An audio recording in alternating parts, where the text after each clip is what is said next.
Hello friends, family and other creatures of the sea, and welcome back to another high level game. This time we have one from the most recent GSL game between Gumiho and Reynor. Reynor has been living in Korea for the past, I want to say month or so.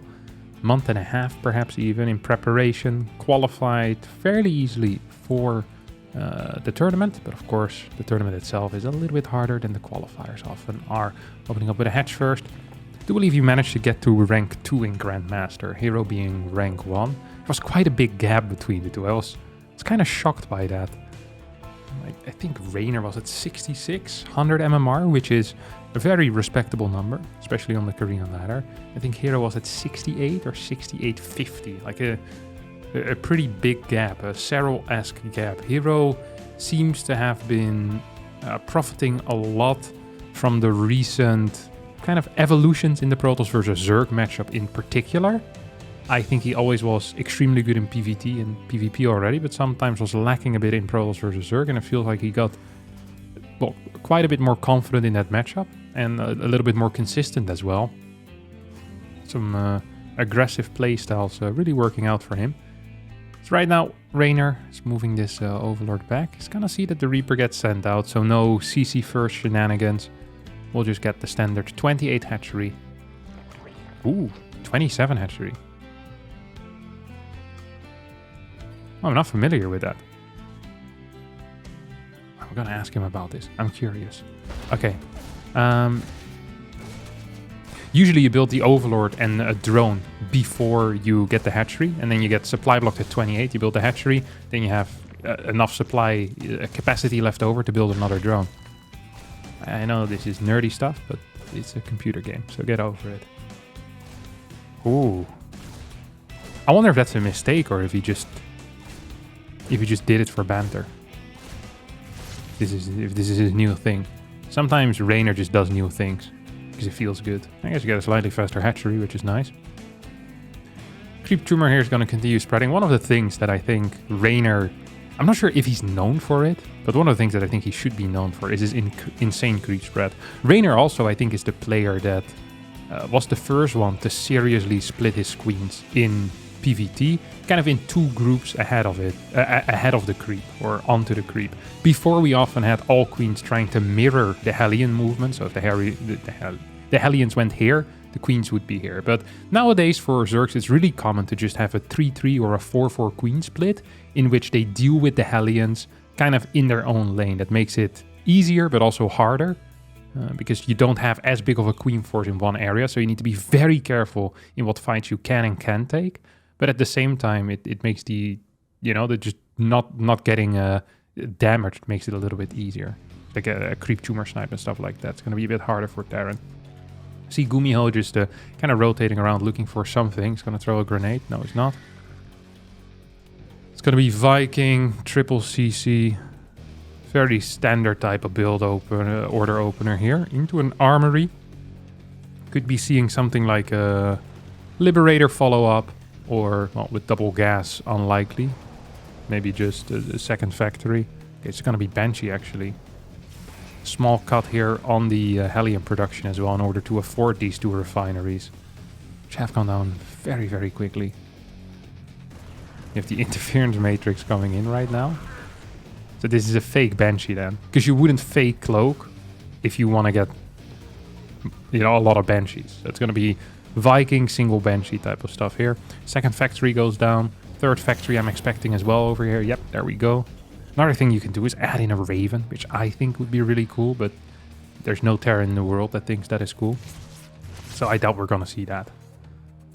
Baling Nest. Defensively here for Reynor, who's got 56 workers, hasn't taken any damage, lost 2 links and an Overlord, that's it. That is par for the course though, if you're playing against a Viking. I think these two Overlords, I think they're safe. A little bit further out than I would have liked personally, but safe enough in my mind at least. As links are trying to scout to see what the follow-up is going to be. There's quite a few links in position. There are spores going down in every single base to deal with a potential Battlecruiser, I think. Gumiho, of course, is a well-known Battlecruiser user. Oh, but nice transfuse. Gonna keep it alive. Another Ling run by. He's not going to get caught. And Gumiho not really focused here on dealing damage with his Hellions. He's really just focused on denying scouting. And he's doing a damn good job at it. He really is. Because so far, what does Reynor know? Reynor knows that there is Cloak coming soon. But there isn't. That was fake. What else does Reynor know? Reynor knows nothing. He knows his triple CC. That's it. That's as much information as he has. So now he sees 4 Hellions over here, 2 Hellions over here. And he can count, at least. I think he can. 4 plus 6 is 10. That is a very high Hellion count. And he instantly throws down the Roach Horn, so he figured something out. I'm expecting range plus melee upgrades in this case. That is what I'm expecting. Meanwhile, on the side of Gumiho, we have a double Thor drop heading across the map now. He's gonna hit with about 12 Hellions as well. 12 Hellions, 2 Thors. Vehicle weapons level 1 here. He's about to finish up. As he hits at about 6 minutes and 50 seconds into the game. Banshee in this mix as well. There are a lot of Banelings out. Are the splits on the Hellbat's good? Well, no, not really. But are there enough Banelings? Do we have any other units here? 78 workers is a lot to deal with such a dedicated, such a committed attack here coming out of Gumiho. Reynor still has a lot of queens in the mix, of course. 8 queens. Ling run by on the other side of the map, dealing a lot of damage here as well. 7-8 workers going down. Can these Hellions also fall? No, the 2 tanks probably are going to fix that problem. A couple more SCVs definitely are going down. Look at this. These Lings are putting in more work than the Thor Hellbat attack is. 75 workers to 60 right now. 16 SCVs have gone down against that small Ling attack. 2 more Banelings are going to connect. As this Medevac is going to get targeted down by the Queens. No, it will barely stay alive. As the Thor, as a result, can still get microed. Thor's in the front to deal with, well, really just the Queens. Spore now repositioning. Is going to get the kill on the Medevac. Is going to get a kill on... Oh, almost the second Medevac. Queens can't finish that off. As Lings now streaming in forward. 4 more Roaches on the way. And I think these Lings should be capable of dealing with this problem. Drones already coming back to mining. So, yeah, Reynor definitely believes that he has held 73 workers to 66. So he's lost a couple of drones. He's lost a lot of freaking Queens. Overall resources lost is in favor of Gumiho, of course. It's 4,400 to 5,600. So that has been okay for Gumiho. He's going to continue pushing, which feels, you know, exciting, but also scary. There's a couple of Ravagers out right now. They should be capable of taking out a tank the moment it sieges. Reynor does do that, takes out that first tank basically instantly. Thors are okay against Ravagers, but they're not great if really there's any type of support of Roaches, Queens, or Lings. Hellbat's now being taken out, and I think both of these Thors just need to be picked up, and they need to piss off, to be honest. Second tank is also going to end up falling here, as this push is going to get pushed back where it came from, and that is over here near the third base. 4th CC flying over towards the 4th base, exactly where it should be. That's where that belongs. These Lings are going for a run by. Ooh, he went for 1-1 upgrades on melee.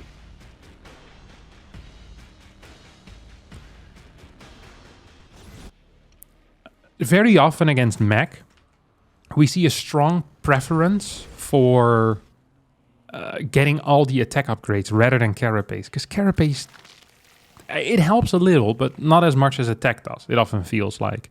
So very often what we see is kind of 1-1 upgrades on melee and range.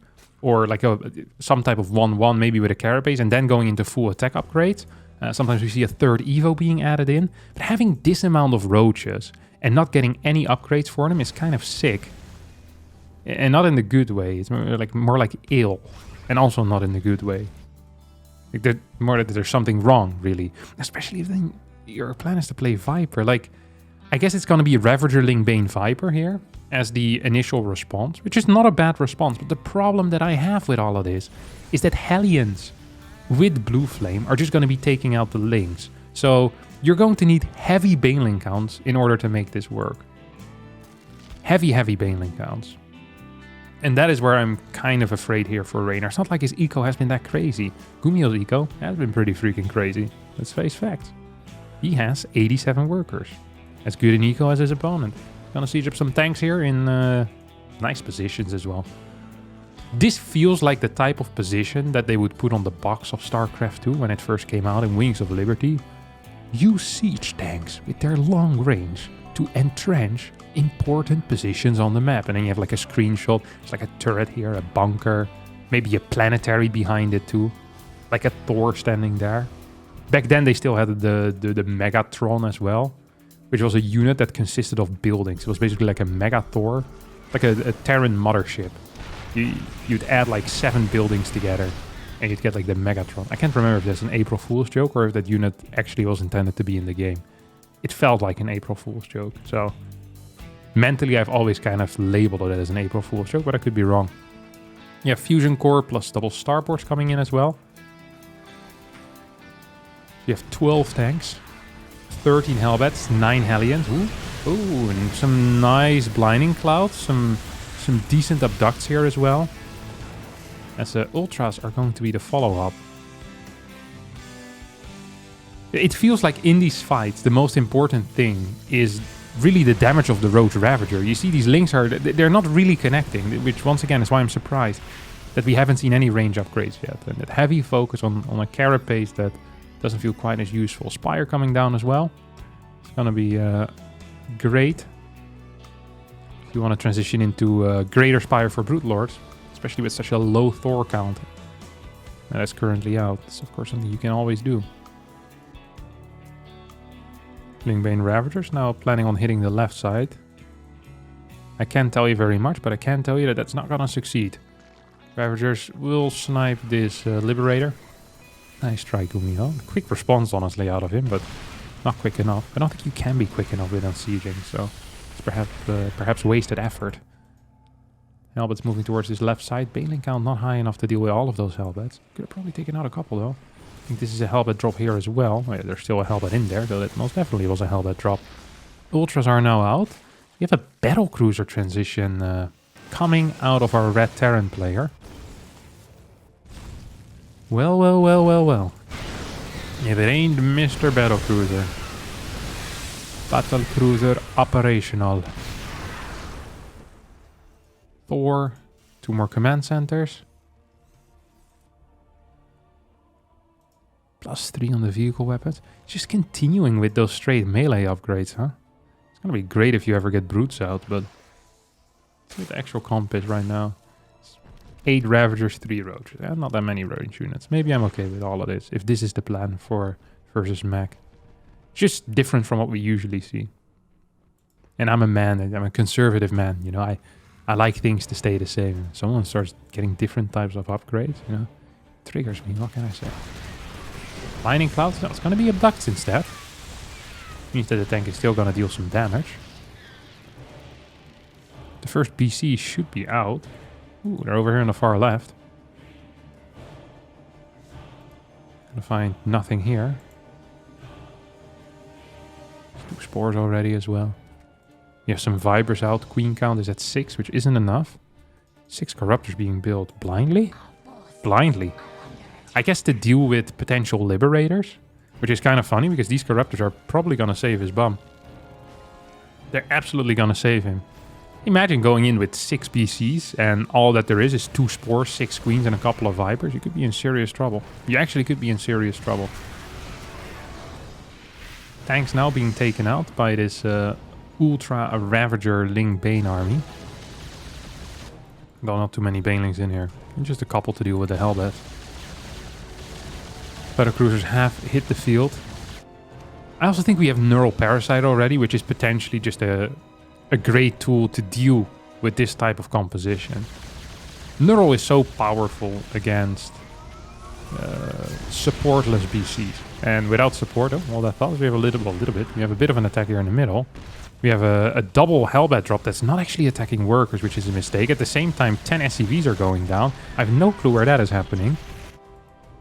Must have been here, I guess? I'm not sure what happened.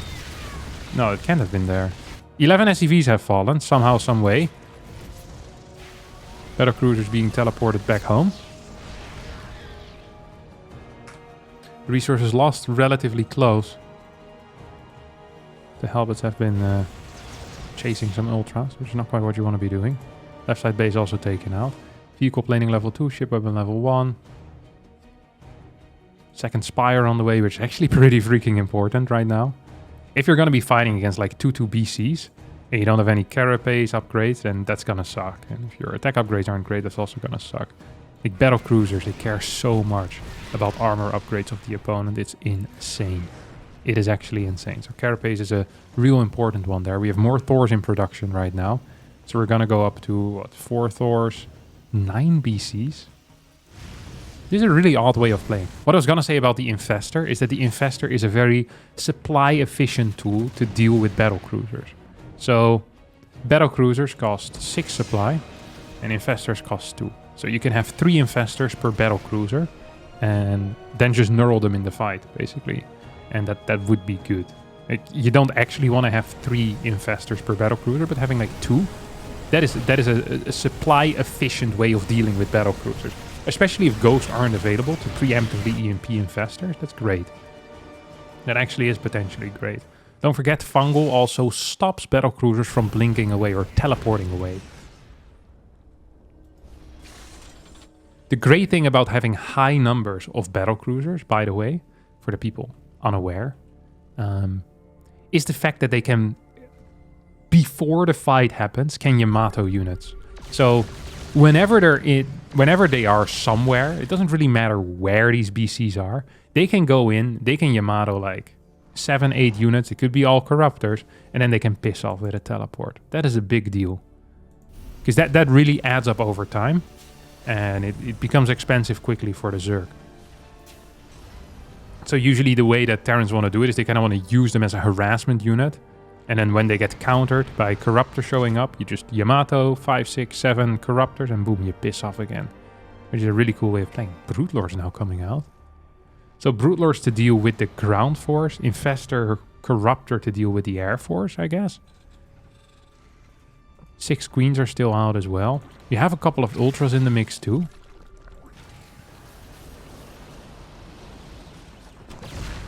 Love the Raven. Once again, armor is freaking huge for Battlecruisers.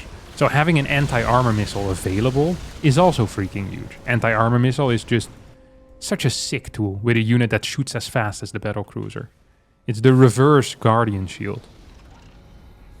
And as Zerg doesn't actually have Guardian Shield, that's real pain. It's just -2 armor. It used to be -3 armor. I actually couldn't believe it. I always thought it was -2 armor. It was -3 armor. All of your armor upgrades just undone. Boom. With a single spell, which is crazy to think about.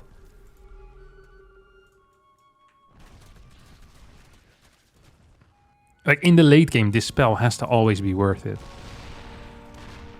Just having like 1 Raven is just so freaking good. Of course, also not having to scan for every creep tumor you come across is a nice added bonus. 2 more BCs on the way. I love how low in workers Gumiho is over here, by the way. He's so low in workers, but he's high in orbital command. So his income is still extremely good. Look at that mineral income here. 36, 35, 3,800 I saw earlier. Now, Reynor's gas income is much better. But really, Gumiho is also practically only mining gas. And the rest is just mules doing work, which is... I love that. I really do love that. I think this is such a good call. Losing more workers here means his army is going to increase in size even more. And he's just maxing out on a huge army. This is something Terran can do. Ooh. Kind of a base trading move here. This CC is also going to go down. Do we have a backup CC? Yeah, we have a backup CC going up here. This is something Terran can do because they can still mule bases. As Reynor thought this was going to be a good trade, but he takes out 1 base and is going to end up losing 2 most likely. Ooh, can we get some... I thought we were going to get some Yamatos here, but Gumiho's going to teleport to the other side of the map. I think this actually is kind of risky. He's going to go in here, but Vipers are going to show up, I can only imagine. There's no Infestors nearby though, so that is something. They're going to be showing up at this point. Ultras coming back home. The chickens come home to roost. I don't know what that means, but I think a roost is sleeping, isn't it? Is it? I think it's a spell or it's a move in Pokemon that heals you up as well. So I figure it's something like sleeping. But then a rooster is just a sleeper. God, aren't you a massive rooster? You're such a roosty head. Never heard that before in my life. Don't forget, Gumiho still had an upgrade advantage here. Army supply advantage. Income, well, currently a disadvantage because he's been exclusively muling, but he doesn't need to do anything but mule at this point. I love this move as well. I think this is so sick. He's just moving around the map with freaking 11 BCs. He scans where the opponent's infestors are. Okay, sees, okay, there's no infestors here anymore. That's kind of weird. What's kicking off over there, buddy? Huh? And then he's kind of moving in these two armies. He's never together. And Thors by themselves are so powerful. I recently watched a game where he did a similar thing with Ghost Thor Hellbat, and it looked so strong. So he's scanning, looking for infestors right now.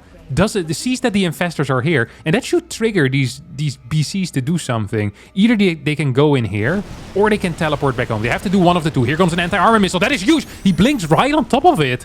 That is a wild move. Fungal's going down. Neural's a little bit late. As the Yamatos do go off. Do we have enough spores? No, I don't think we do. Thor's coming in clean as well. Corruptor's trying to win the air battle, but they're not. Thor's still on the ground. Clearing everything that's there. The brutes have fallen. The BC count is at 7, and the Thor count is at 9, and there really is no counter to this army currently. I do believe that Gumiho needs to be careful against the Remax, which is going to be almost exclusively ground. So we're going to have 20 Corruptors to deal with BCs, and then pure Ultra to deal with this ground force. And I'd love for him to scan what's popping out of the larva. That's going to be so freaking important. There's no Hellbats in this mix, by the way. That means that Lynx can perform okay against this army. Lynx can absolutely perform okay against this army. Resources lost, 41k to 31k, as the Corruptors are going to try to move in here. That seems like a ballsy move. We're going to get some decent damage. I think they killed 3 more Battlecruisers, but a bunch of these Corruptors also ended up dying. Oh, he's just baiting. He's baiting.